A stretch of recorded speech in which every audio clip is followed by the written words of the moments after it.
Salut à tous les amis, c'est Aiken, j'espère que vous allez bien. Aujourd'hui on se retrouve dans une nouvelle vidéo où je vais vous raconter des histoires d'horreur qui sont apparemment vraies. C'est pas forcément que des histoires de fantômes ou des histoires un peu à la Reddit.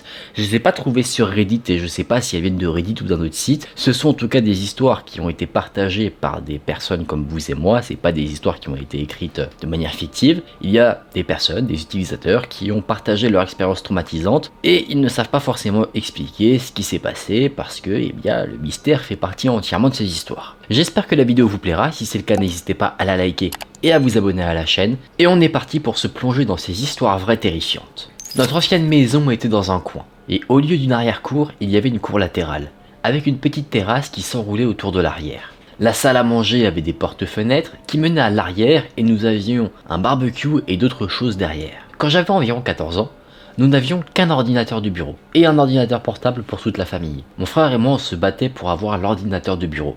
C'était là que tous nos jeux étaient installés. Donc quand lui jouait, j'utilisais l'ordinateur portable pour écrire de la musique. Un soir, mon frère a invité un ami et ils étaient en bas et moi j'étais à la table de la salle à manger sur l'ordinateur portable. Comme j'étais absorbé par mon écriture, je ne prêtais pas beaucoup attention à mon environnement. J'ai entendu frapper à la porte du patio, ce qui m'a fait sursauter. J'ai levé les yeux, pensant que je verrais mon frère ou son ami. Le sous-sol avait également une porte qui menait à la terrasse arrière. Mais, se tenant la porte et faisant un signe de la main, se trouvait une personne que je ne pouvais pas décrire. Je ne pouvais pas dire si c'était un homme, une femme, ni même son âge. Parce que cette personne-là portait un masque de cochon. Pensant que c'était mon frère ou son ami, j'ai dit « bon ». Et j'ai fait un doigt d'honneur à la personne et elle s'est éloignée. Dès que la personne est partie, je suis descendu pour leur donner quelque chose. Et à ma grande surprise et à ma grande consternation, ils étaient tous les deux là, assis sur le canapé en train de jouer à la PlayStation. Ils m'ont juré que ni l'un ni l'autre n'était monté et m'avait fait signe de la main avec ce fameux masque. En plus, il n'y avait aucun moyen que l'un d'entre eux ait le temps de descendre et d'enlever son déguisement avant de s'asseoir sur le canapé. Depuis ce jour, je n'ai aucune idée de ce qui a frappé à ma porte et qui m'a fait signe. Deux possibilités dans cette histoire je trouve. Soit la personne qui fait coucou est quelqu'un de totalement dérangé, ou alors elle s'est juste trompée de maison. Elle pensait voir un pote, faire une petite farce ou je sais pas quoi, elle fait coucou, la personne qui raconte l'histoire regarde, lui fait un doigt et le mec se dit ah bah mince, mauvaise maison, je me casse. On a une possibilité très creepy, comme une possibilité totalement rationnelle et pas creepy du tout. Vous me direz laquelle vous préférez, évidemment étant amateur un peu d'horreur et tout, j'ai plutôt tendance à préférer une des versions que l'autre. Là ça va être une histoire très courte, ça va être une personne qui va dire quelque chose à une autre, et ce qu'il va dire, eh ben c'est quelque chose de très malaisant. Je travaillais de 14h à 23h, dans une station-service dans l'une des villes les plus agréables. Et il y a un monsieur qui est venu à ma caisse, qui m'a regardé dans les yeux, et qui m'a demandé si je profitais de mon dernier jour sur Terre. Il est parti avant que je puisse répondre. Je vous l'ai dit, c'était très court, et ça c'est le genre de question qui fait énormément cogiter. J'avais vu un truc, je sais plus où j'avais vu ça, mais c'était je crois que c'était sur Quora, c'était quelqu'un qui posait la question un peu comme sur Reddit, ou non, ou peut-être sur TikTok, je sais plus. Mais quelqu'un qui disait que si vous aviez l'opportunité de dire quelque chose que tout le monde entier pourrait entendre, qu'est-ce que ce serait? Et il y a plein de gens qui disaient des phrases, tu sais, genre un peu énigmatiques, du style il n'en reste plus que 19. Tu vois, un truc comme ça, ou un ne fais pas ça. Tu vois, genre c'est le genre de phrase qui te laisse douter un peu de la chose, qui te fait un peu cogiter, alors qu'en soi ça se trouve le mec il a dit ça, il voulait juste faire une farce, et bah tu vois la personne qui s'est pris cette phrase là, bah il s'en souvient encore. Nouvelle histoire pour de nouveaux frissons. Je suis rentré assez tard un soir, et la chambre de ma colocataire était fermée. J'ai supposé qu'elle dormait déjà, mais j'ai vu quelque chose du coin de l'œil, dans ma cuisine. J'ai dit son nom mais elle ne m'a pas répondu. Je n'y ai pas forcément pensé plus que ça, alors je suis entré dans ma chambre et avant d'allumer la lumière, quelque chose a chuchoté. Je suis toujours là. J'ai allumé la lumière dans ma chambre, mais il n'y avait rien. Alors j'ai allumé toutes les lumières dans la maison, j'ai frappé à la porte de ma colocataire et j'ai fini par l'ouvrir. Mais elle n'était pas dedans. Donc j'ai laissé la lumière allumée toute la nuit. J'ai dormi avec. Et quand elle est revenue le lendemain matin, je lui ai demandé si elle se moquait de moi. Et elle a commencé à pleurer. Et a dit qu'elle était partie parce que quelque chose la dérangeait dans la maison et qu'elle devait absolument sortir. Bon. Histoire de fantôme, je suppose. Qu'est-ce que je ferais dans cette situation? Si un fantôme me disait je suis toujours là. Bah je sais pas. Je pense que je lui dirais viens on fait coloc hein. De toute façon un fantôme ça doit pas prendre beaucoup de place. Après si c'est un fantôme qui commence à me balancer sur les murs, là par contre, je serais probablement foutu. Un des amis de la famille travaillait dans la gestion de fortune privée. L'une de ces tâches était la diversification des actifs de ses clients sur le marché boursier. De nulle part, cette personne a reçu un appel d'un représentant d'un de ses très gros clients privés pour vendre toutes les actions d'une grande compagnie aérienne et déplacer les liquidités ailleurs. Si les actions étaient vendues rapidement, il pourrait les vendre jusqu'à 5% en dessous du marché. Il fallait que ces actions soient vendues très rapidement. C'était très bizarre, parce que le cours de l'action de cette société était assez stable, et en particulier ce portefeuille de clients était fortement couvert pour cette participation. Du coup, quand des gens faisaient ce genre de pratique, c'était pour des raisons souvent personnelles, comme par exemple avoir une mauvaise expérience dans un avion ou avec la compagnie aérienne. 2 jours plus tard, un de ses collègues avec qui elle a partagé cette histoire assez particulière lui a raconté comment le cours des actions des compagnies aériennes avait commencé à baisser lentement mais sûrement. Certaines personnes vendaient également leurs actions, qui étaient volontiers achetées par d'autres personnes sachant qu'elles étaient assez intéressantes.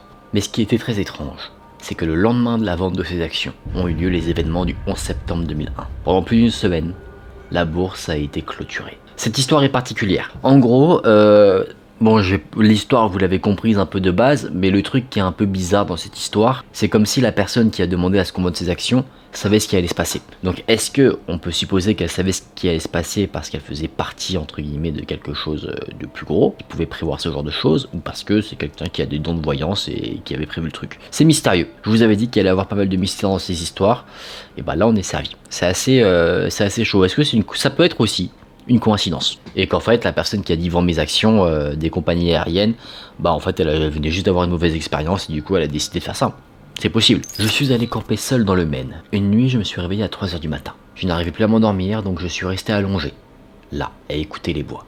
Et c'est là que j'ai entendu un léger son. Un léger bonjour. J'étais pétrifié. Je me sentais si vulnérable dans ma tente. Je n'ai pas réussi à dormir de la nuit. Et je n'ai jamais compris d'où venait ce fameux bonjour. Mystère. Concrètement, qu'est-ce que ça pourrait être? Est-ce que... Alors, je ne suis pas un assez gros campeur pour savoir ce genre de choses, je suis pas assez spécialisé dans tout ce qui est bois, etc.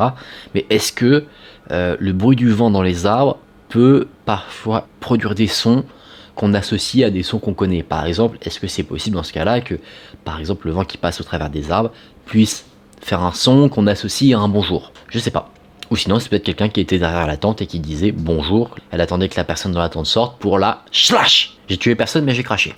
Quand j'avais 17 ans et que je travaillais dans le commerce de détail en tant que caissière, un très vieux couple est passé à ma caisse pour acheter un wok. Le mari, qui avait au moins 85 ans, a commencé à discuter avec moi du wok, de comment ça se faisait, si j'aimais la nourriture chinoise. J'ai dit que oui, j'apprécie cela. Et le vieux monsieur m'a dit « Veux-tu venir avec moi pour acheter du chinois ?» Et en disant ça, il m'a fait un clin d'œil. Je lui ai répondu que non. Et il a dit « Oh, bien ». Il avait l'air déçu. Il s'est retourné pour regarder sa femme qui était au téléphone avec quelqu'un. Et en se tournant vers moi de nouveau, il m'a dit « Voudriez-vous au moins venir à la maison avec moi et vivre dans mon sous-sol ?» Terrifié, j'ai répondu que non. Le reste de la transaction s'est déroulé dans un silence de mort. Sa femme, elle, n'a jamais dit un mot. Je me demande encore aujourd'hui si ce vieux monsieur plaisantait parce qu'il avait vraiment l'air sincère. Peut-être qu'il souffrait de démence ou que quelque chose ne lui faisait pas réaliser à quel point ce qu'il disait était totalement effrayant pour quelqu'un d'assez jeune. Voulez-vous vivre dans mon sous-sol? C'est une proposition. Je m'attends pas à ce qu'il y ait grand monde qui accepte. On va conclure avec cette dernière histoire. Je marchais dans la rue quand j'ai vu un clou rouillé sur la route. Je l'ai ramassé et j'ai jeté dans la cour d'une maison vide. Je sais, ça ne servait à rien. Après avoir jeté le clou, un homme est sorti de ce que je pensais être la maison vide et il m'a crié dessus. J'ai paniqué, je pensais que c'était à cause du clou, et j'ai continué à marcher vers ma maison rapidement. La personne qui a été sortie n'avait pas l'air fou, mais je ne comprenais pas ce qu'il disait. Il a commencé à me suivre, dans la rue, et me faisait signe de venir.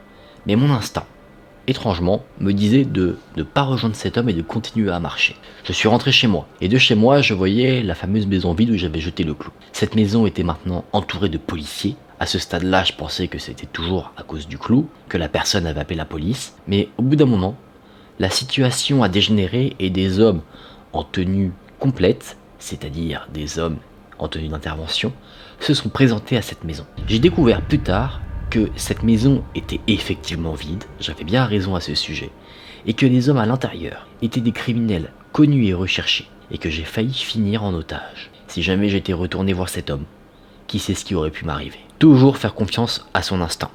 primordial. Première règle de la vie. On en a fini pour ces histoires, j'espère qu'elles vous ont plu, c'était une petite série d'histoires plus ou moins longues, il y en avait aussi des très courtes, des courtes qui en soi n'avaient pas besoin de masse de détails, ça servait à rien de savoir, par exemple dans l'histoire où la personne dit, qu'est-ce qu'elle dit déjà est-ce que vous appréciez votre dernier jour sur Terre? Bon là on s'en fout de savoir s'il faisait beau, s'il pleuvait, si la personne vivait dans un quartier bien coté ou pas quoi. Moi j'ai beaucoup aimé, j'aime beaucoup ce type d'histoire, un pot pourri de tout type d'histoire, que ce soit des trucs mystérieux, des trucs dont on a la réponse, des trucs de fantômes, des trucs totalement rationnels, de personnes comme vous et moi qui partagent leurs trucs, de personnes comme vous et moi qui partagent leur expérience.